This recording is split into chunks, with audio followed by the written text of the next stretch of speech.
Adam Boulton, welcome along to Virgin Radio 80s Plus and Virgin Radio.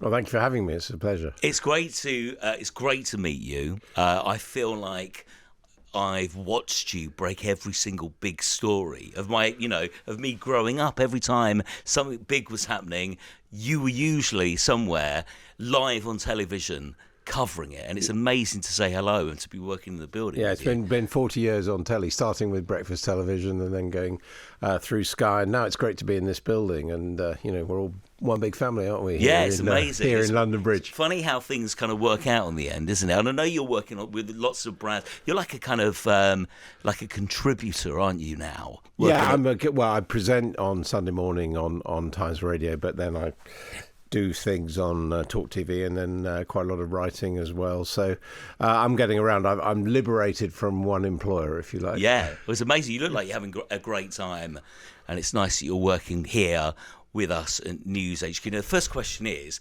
are you a big music fan? I have no idea. Yeah, I suppose I am.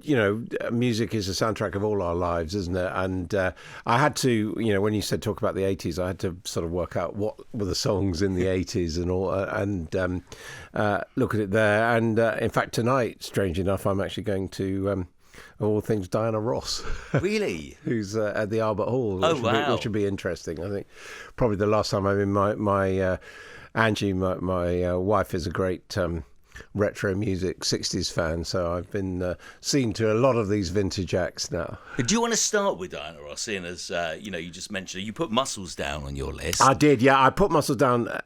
Basically, the 80s were that was my 20s. Yes. So I started out at university, and then went into television, got married, had children, all in the 80s. So these things have memories, and I just remembered Diana Ross actually. When her album came out at the end of the 80s, being with a friend of mine actually in Oxford and looking into a record shop, and there was this amazing photograph, black and white photograph of her, and I remember him telling to me, and even though she was twice our age at that time, it has to be said ungallantly, she really is amazing. What is it about her? Well, growing up, in the sort of London suburbs in the 60s, I just remember being completely enthralled by the Supremes and particularly, but the Motown acts on Top of the Pops. It was like completely different world. These amazingly well turned out women from Detroit, like nothing you've ever seen before. And of course, she powered all the way through into her independent campaign. And this one really. Muscles is her sort of coming to terms, I suppose, with the disco era in a very kind of sexy way. The video, I had to look away at them when I saw that video. Is it true? I read that Michael Jackson wrote this. He did. He wrote this song apparently, and he, we forget, how young he was. But I mean, again, that was his heyday with his own records. But he had something to spare for "Call Me Miss Ross."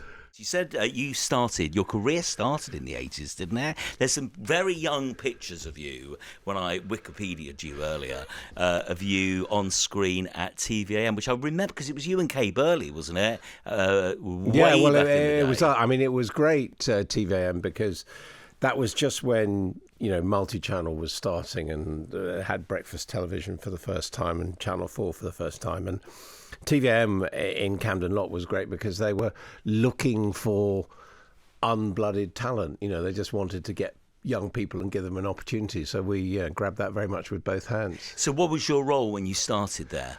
I just called journalist. Right. and it meant, I went from being a producer helping out on the 1983 general election, and I reported on the small parties, things like CND and the National Front back then.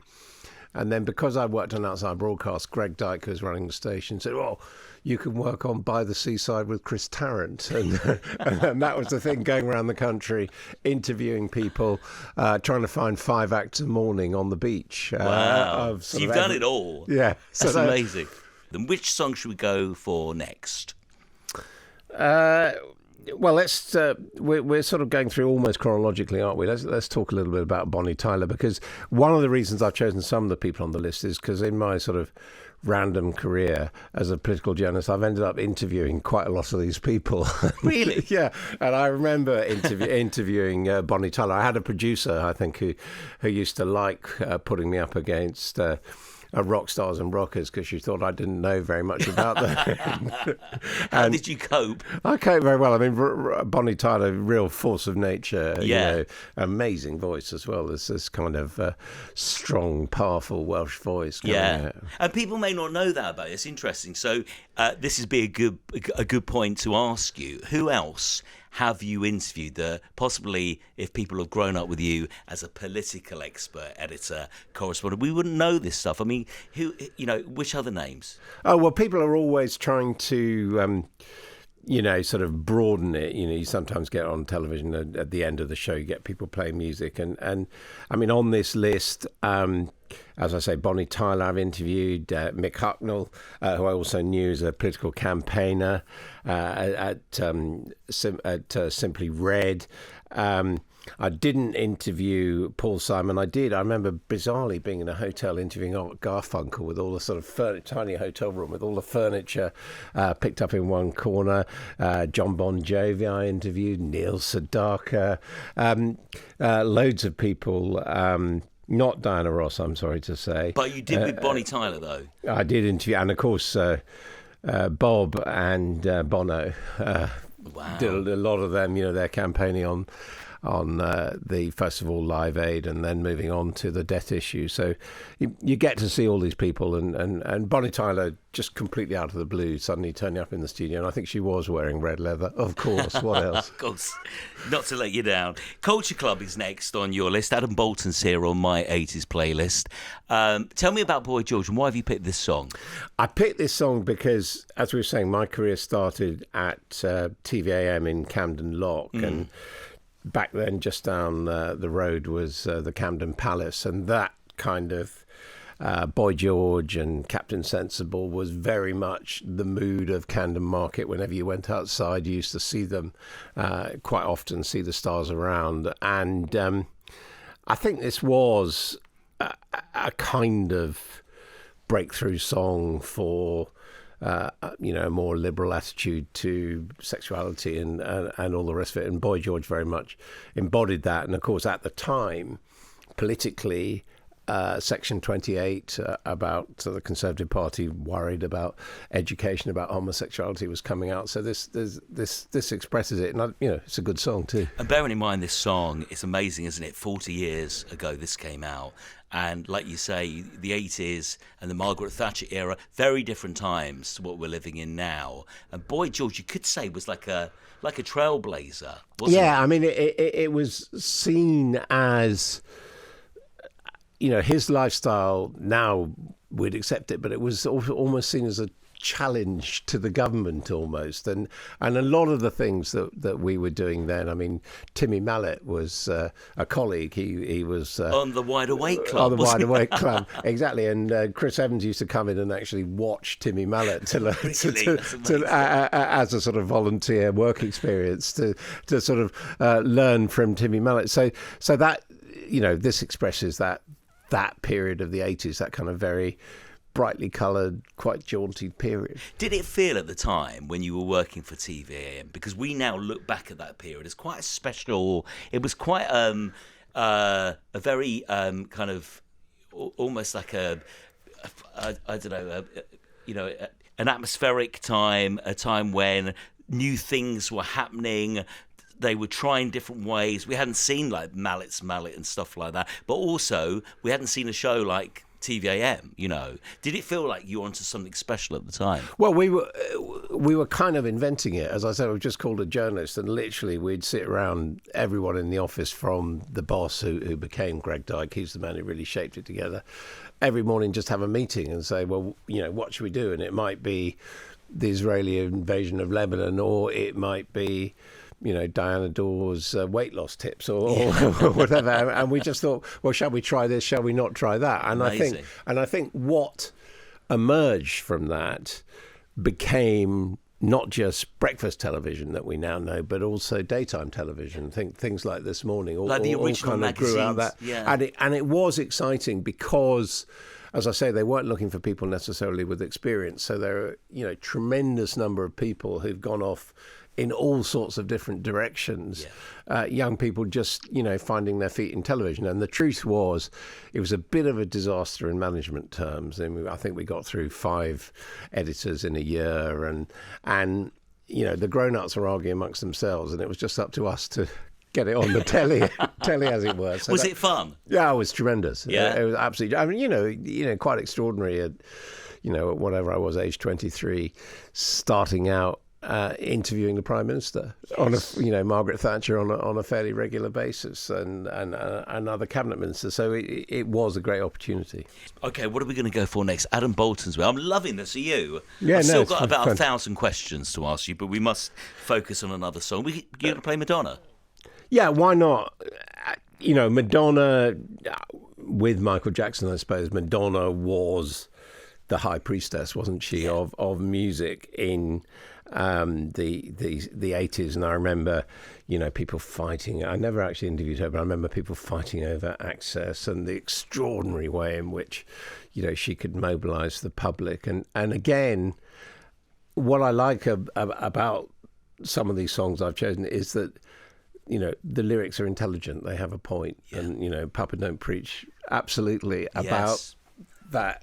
That sense quite of, controversial at the time. Yeah, that sense of liberation. I mean, I think, if you look now, look back at the 80s, everyone talks about teenagers and teenagers being born as a commercial force in the late 50s and the 60s. I think that's true. But I think the kind of empowerment of people in their teens and their early 20s and feeling that they had something to say and were worth listening to, I think that probably actually didn't happen until the 80s. And Madonna, in a sense, was typical of that. It's interesting, isn't it? So we had kind of Madonna, Michael Jackson, Margaret Thatcher in power here, Ronald Reagan in the States. Bearing in mind everything we spoke about regarding Section 28, Boy George and stuff, were they very conservative times? Or how would you, because I was a kid in the 80s, were they very conservative?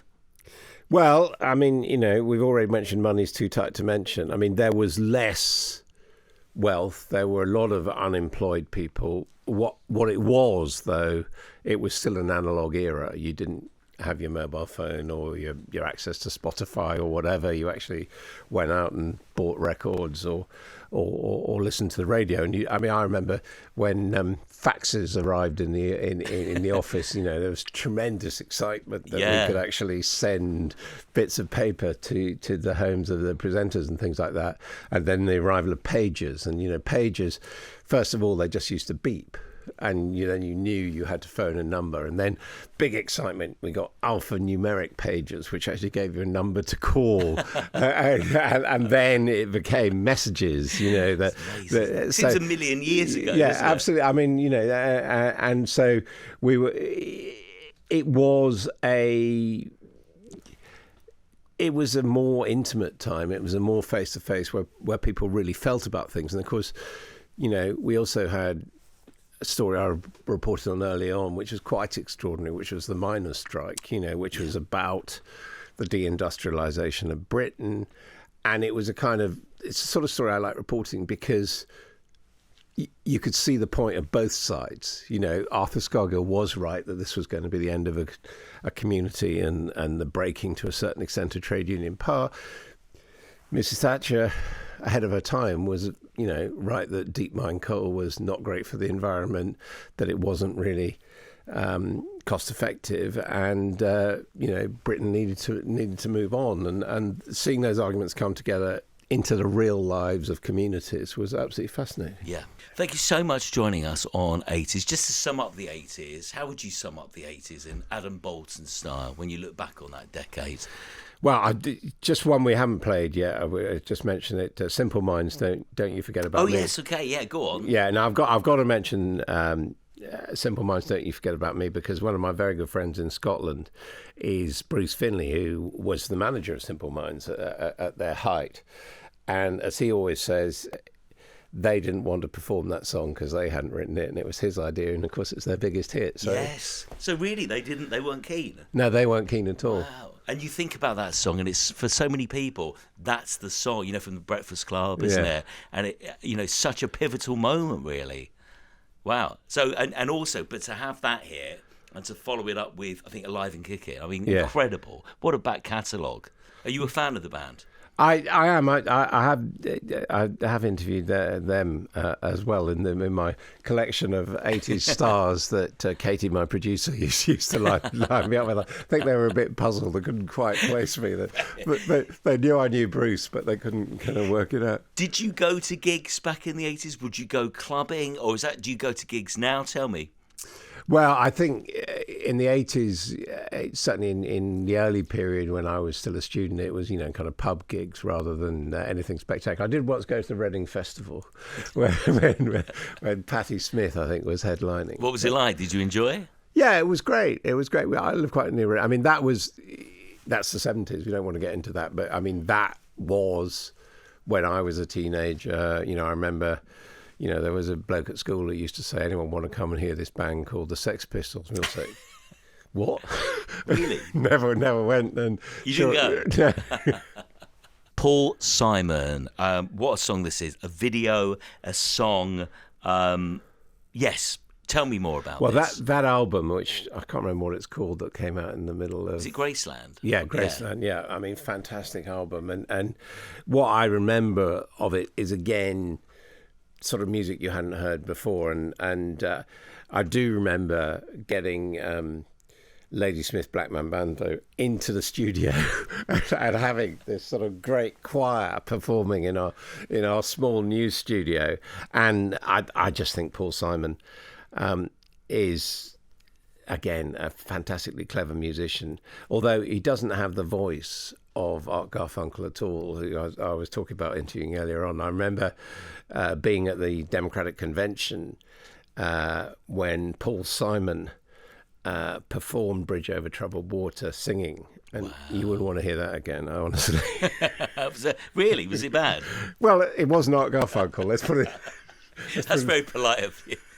Here's a question for you. Out of all the big...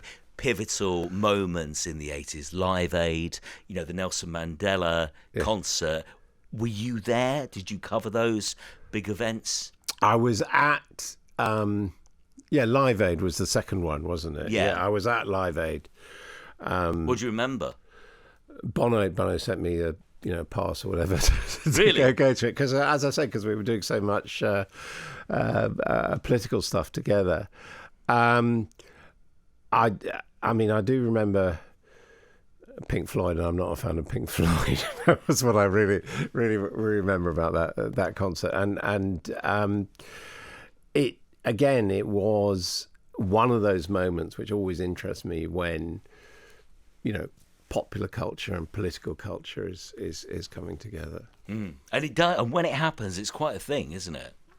Yeah, it is, and story of my life, really, our lives, someone born 1959, is that so much of our modern world and our modern culture has actually been shaped by what you're doing, music and disc jockeys and all the rest of it. So, it's important. It's been amazing speaking to you. Thank you for giving me so much time. No, Adam my Boulton, pleasure. Thank you so much.